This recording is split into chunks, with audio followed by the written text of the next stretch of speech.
Hi hello. ഇപ്പൊ എപ്പം നോക്കിയാലും ന്യൂസിൽ ഫുൾ ആത്മഹത്യ, ഭർത്താവിന്റെ വീട്ടിലെ പീഡനം, ഭർത്താവിൽ നിന്നുള്ള പീഡനം, ഇതിനെക്കുറിച്ചാണല്ലോ ന്യൂസ് ഫുള്ള്. അപ്പൊ നമുക്ക് അതിനെക്കുറിച്ച് പറയല്ലേ. ഈ ആൺമക്കളുടെ കല്യാണം കഴിഞ്ഞ പിന്നെ അവരുടെ അമ്മമാരുടെ ഒരു വിചാരമാണ് വന്നു കയറിയ പെൺകുട്ടിയെ എന്തോ അവളുടെ വീട്ടുകാർ ആമസോണിൽ നിന്നോ ഫ്ലിപ്കാർട്ടിൽ നിന്നൊക്കെ ഓർഡർ ചെയ്ത് വാങ്ങിയതുപോലെ. ഞാൻ എന്റെ മകനെ കഷ്ടപ്പെട്ട് വളർത്തിയതാ എന്നു മുതൽ ഭാര്യയുടെ സാരി തുമ്പിലാണ്, പെൺകൊന്തനാണ് എന്ന് വരെ ഉള്ള പറച്ചിലുകൾ വേറെ. എന്തായാലേ, പെൺമക്കളെ വളർത്തുന്നത് ഈ കഷ്ടപ്പാടൊന്നുമില്ലേ? ഈ ആൺകുട്ടികളെ മാത്രം വളർത്തുന്നതാണോ കഷ്ടപ്പാട്? ഈ ആൺകുട്ടികളുള്ള അമ്മമാര് മാത്രമാണ് അമ്മമാര്, പെൺകുട്ടികളുടെ അമ്മമാരെന്താ അമ്മമാരല്ലേ? ഇതിന് പറയണ മകൻ മരുമകളെ ഒന്ന് സ്നേഹിക്കുന്നത് കണ്ട പിന്നെ വന്നു കയറിയ പെൺകുട്ടികൾക്ക് ഇല്ലാത്ത കുറ്റങ്ങളും കുറവുകളും ഇല്ല മറ്റുള്ളവരോടും വീട്ടുകാരോടും എന്തിനു പോകാൻ മകനോട് വരെ പറഞ്ഞു കൊടുക്കാന്. പണ്ട് വിദ്യാഭ്യാസം ഇല്ലായ്മയായിരുന്നു ഇതിന് പ്രശ്നമെന്ന് പറയാം. അപ്പോൾ ഇന്നെന്താണ് പ്രശ്നം? അറിവില്ലായ്മയോ വിദ്യാഭ്യാസമില്ലായ്മയോ ഒന്നും അല്ലല്ലോ ഇപ്പൊ ഇതിന്റെ പ്രശ്നം, ചിന്താഗതിയാണ് പ്രശ്നം. ശരിക്കും ഇതിനെക്കുറിച്ചൊക്കെ സംസാരിക്കുകയാണെങ്കിൽ ഒരുപാടുണ്ട്. വിവാഹം കഴിഞ്ഞ പെണ്ണ് അമ്മായിയമ്മയും ഭർത്താവിന്റെ വീട്ടുകാരെയൊക്കെ നോക്കണമെന്ന്. അപ്പൊ പെണ്ണിന്റെ വീട്ടുകാരെ ആര് നോക്കും? പെണ്ണിന്റെ അമ്മയും അച്ഛനെയൊക്കെ ആര് നോക്കും? അതെന്തൊരു തെറ്റായ കാര്യമാണ് അല്ലേ? ഒരു പെൺകുട്ടിയെ അവളുടെ അച്ഛനമ്മമാര് വിവാഹം കഴിപ്പിക്കുന്നത് അവരുടെ ഒരു ആയുസ് കാലത്തെ സമ്പാദ്യം ചിലവാക്കിയാണ്. സത്യം പറഞ്ഞാൽ അതാണ് ഏറ്റവും വലിയ തെറ്റ്. മകളെ ഇഷ്ടപ്പെടുന്ന, അവളെ നോക്കാൻ കഴിവുള്ള ഒരാണിന് വിവാഹം കഴിച്ചു കൊടുക്കാൻ ഈ സ്ത്രീധനമൊക്കെ കൊടുക്കേണ്ട ആവശ്യമുണ്ടോ? സ്ത്രീധനം നിരോധിച്ചു എന്നൊക്കെ പറഞ്ഞാലും എല്ലാവരും ഈ സ്ത്രീധനം കൊടുക്കുന്നവരാണ്. ഉള്ളതൊക്കെ വിറ്റും പെറുക്കിയും എന്തിന് കടം വാങ്ങി വരെ ഇന്ന് വിവാഹം നടത്തുന്നുണ്ട്. ഇതൊക്കെയാണ് ഏറ്റവും വലിയ തെറ്റായിട്ട് എനിക്ക് തോന്നിയിട്ടുള്ള ഒരു കാര്യം. ഇത്രയും, അതായത് ഒരു പെണ്ണിനെ അങ്ങോട്ട് കാശ് കൊടുത്ത് കെട്ടിച്ചു വിട്ട് ഒഴിവാക്കുന്നത് പോലെ. അപ്പോൾ ആ പെൺകുട്ടിക്കൊക്കെ എങ്ങനെയായിരിക്കും അവളുമായിട്ട് ഒരു ബന്ധവും ഇല്ലാത്ത ഒരു വീട്ടില് ചെല്ലുമ്പോഴത്തേക്ക് ആ വീട്ടിലൊരു വില ഉണ്ടാകുന്നത് എങ്ങനെയായിരിക്കും? അവൾക്ക് ഒരു വില അവിടെ കിട്ടില്ല. അതൊക്കെ തന്നെയാണ് ഏറ്റവും വലിയ ഈ പീഡനങ്ങൾക്ക് പിന്നിലുള്ള പ്രശ്നവുമായിട്ട് എനിക്ക് തോന്നുന്നു. അതിനെക്കുറിച്ചൊക്കെ ഇപ്പോ സംസാരിച്ചിട്ടോ ഒരാൾ മാറി ചിന്തിച്ചിട്ടോ ഒന്നും ഒരു കാര്യവും ഇല്ല. എല്ലാരും മാറി ചിന്തിക്കേണ്ട കാര്യമാണ്. സ്ത്രീധനം കൊടുത്ത് കെട്ടിക്കേണ്ട ആവശ്യമില്ല. മകളെ നോക്കാൻ കഴിവുള്ള ഒരാണിനാണ് കെട്ടിക്കുന്നതെങ്കിൽ അതിന് സ്ത്രീധനം കൊടുക്കേണ്ട ആവശ്യമുണ്ടോ? അപ്പോൾ അതൊക്കെ പോട്ടെ. അതിനൊക്കെ കുറിച്ച് പറയുവാണെങ്കിൽ തന്നെ ഒരിക്കലും അതിനെക്കുറിച്ചുള്ള സംസാരം തീരില്ല അല്ലേ? എല്ലാവരുടെയും ജീവിതത്തിൽ സന്തോഷങ്ങളും സങ്കടങ്ങളും ഒക്കെ ഉണ്ടാകും. സന്തോഷവും സങ്കടവും എല്ലാം ഒത്തുചേരുന്നതാണല്ലോ ജീവിതം. അപ്പൊ ഒരു കാര്യം ഓർക്കുക, ആത്മഹത്യ ഒന്നിനും ഒരു പരിഹാരമല്ല എന്ന്. നമ്മുടെ സന്തോഷങ്ങൾ നമ്മൾ തന്നെ കണ്ടെത്തുക. എല്ലായിടവും പ്രശ്നങ്ങൾ ഉണ്ടാവും. നിങ്ങളൊരു ടോക്സിക് റിലേഷനിലാണെങ്കിൽ നിങ്ങൾ അവിടുന്ന് രക്ഷപ്പെടാനാണ് നോക്കേണ്ടത്. അല്ലാതെ രണ്ടാമതൊരു അവസരം കൊടുത്ത് ആദ്യം കൊടുക്കുന്ന ഒരു അവസരത്തിൽ നന്നാകാത്ത ഒരാൾ ഒരിക്കലും രണ്ടാമതൊരു അവസരത്തിൽ നന്നാകാൻ പോകുന്നില്ല. അതിനാണല്ലോ ഇപ്പൊ നിയമപരമായിട്ട് ഡിവോഴ്സ് ചെയ്യാനൊക്കെയുള്ള ഉള്ളത്. ഡിവോഴ്സ് ചെയ്യാലോ. എന്തിനാണ് നമ്മളിപ്പം പെൺകുട്ടികളുടെ അമ്മമാരോടും വീട്ടുകാരോടും പറയുവാണെങ്കിൽ നിങ്ങളുടെ മകൾ ഒരു ടോക്സിക് റിലേഷനിലോ അല്ലെങ്കിൽ അവളൊരു സേഫ് അല്ലാത്ത ഒരിടത്താണെങ്കിൽ നിങ്ങൾ നിങ്ങളുടെ മകളെ പ്രൊട്ടക്ട് ചെയ്യുകയല്ലേ വേണ്ടത്. നാട്ടുകാരെന്ത് വിചാരിക്കും അല്ലെങ്കിൽ റിലേറ്റീവ്സ് എന്ത് പറയും എന്ന് പറഞ്ഞിരുന്നാൽ നിങ്ങളുടെ മകളുടെ ജീവനായിരിക്കും അവിടെ നഷ്ടപ്പെടുന്നത്. അവിടെ അഭിമാനം, ഇത് ഒരു ഡിവോഴ്സ് ആകുന്നു എന്നത് ഒരു അഭിമാന പ്രശ്നമല്ലല്ലോ, അതൊരു രക്ഷപ്പെടലാണ്. വിവാഹ ജീവിതം ഒട്ടും അഡ്ജസ്റ്റ് ചെയ്യാൻ പറ്റുന്നില്ല, അത് നിങ്ങൾക്ക് ഭയങ്കര ബുദ്ധിമുട്ടാണ് എന്നുണ്ടെങ്കിൽ ഡിവോഴ്സ് എന്നുള്ള ഒരു ഓപ്ഷൻ സെലക്ട് ചെയ്യുന്നതായിരിക്കും എപ്പോഴും നല്ലത്. അല്ലാതെ നമ്മൾ അതിൽ തന്നെ കടിച്ചു തൂങ്ങി നിന്നാല് എന്തിന്?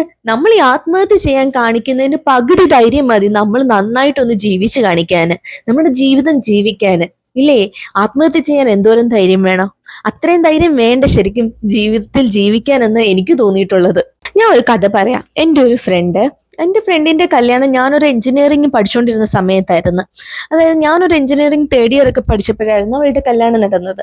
അവളുടെ കല്യാണം കഴിഞ്ഞു, നല്ല ഹാപ്പി ലൈഫായിട്ടാണ് നമ്മൾ പുറമേ ഉള്ളവർക്ക് തോന്നുക. കാരണം അവളുടെ ഹസ്ബൻഡിന്റെ വീട്ടിൽ നിന്ന് അവളുടെ വീട്ടിൽ കൊണ്ടുവിടും, തിരിച്ചു വിളിച്ചുകൊണ്ട് പോകും.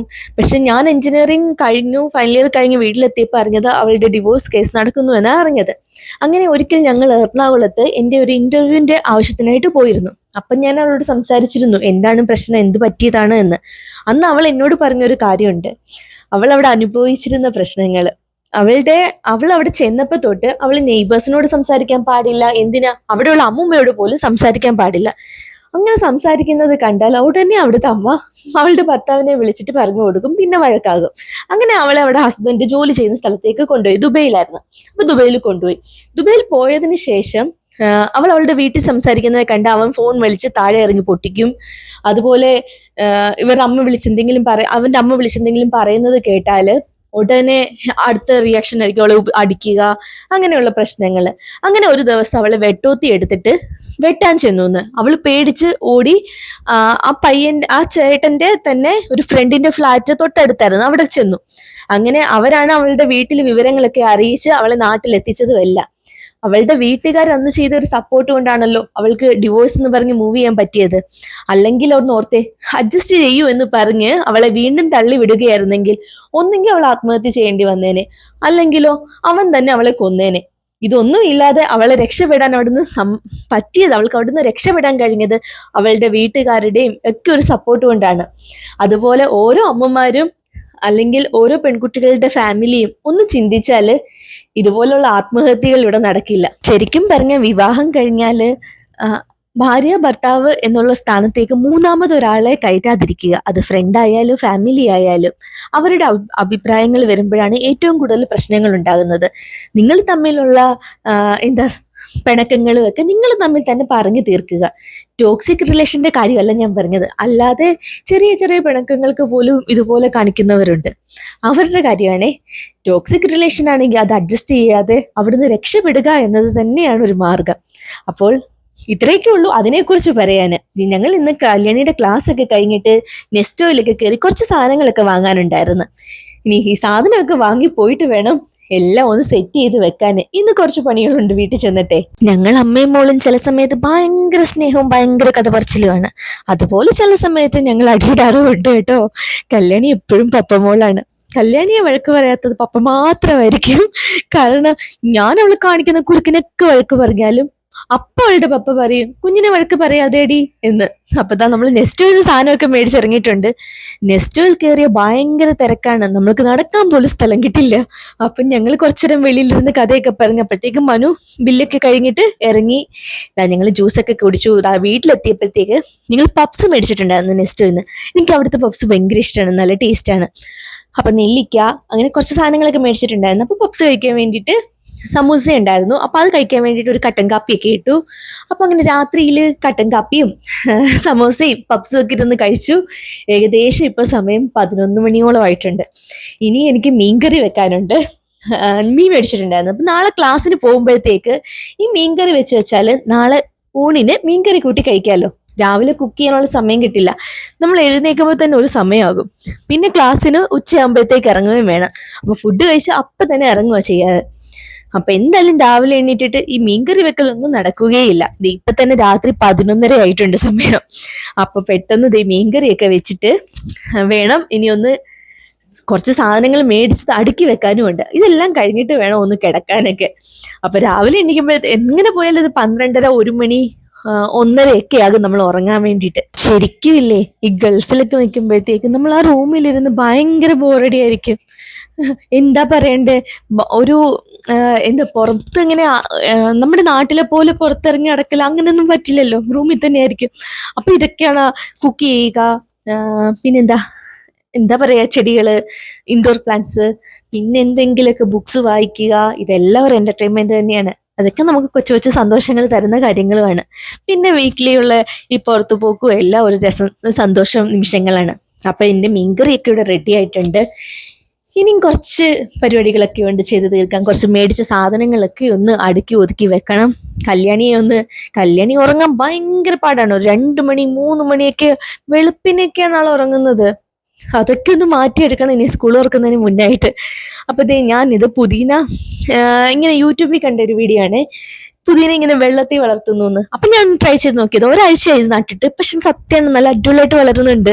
ഇതിനകത്ത് കുഞ്ഞു കുഞ്ഞു പുതിയ ലീഫൊക്കെ വന്നിട്ടുണ്ട്. ഇത് പിറ്റേ ദിവസത്തെ വീഡിയോ ആണ്. അങ്ങനെ ഇത് കല്യാണിയുടെ ക്ലാസ്സിന് പോയി. ഇപ്പൊ കല്യാണി ഇതേ കീബോർഡ് ഒരു 2-3 മ്യൂസിക് ഒക്കെ വായിക്കാൻ പഠിച്ചു.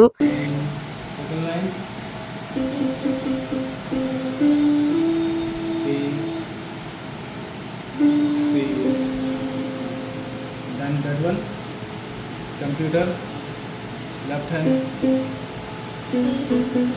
where is C?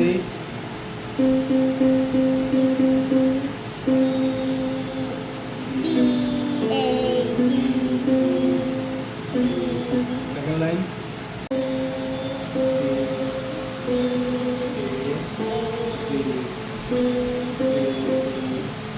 More to do.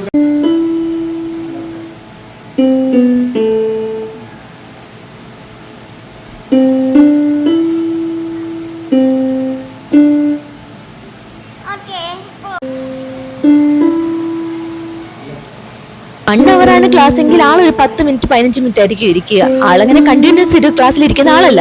അപ്പോൾ ഇന്നത്തെ വീഡിയോ ഇത്രയേ ഉള്ളൂ. എന്നാ ശരി, ഓക്കെ, ബൈ, സീ യു.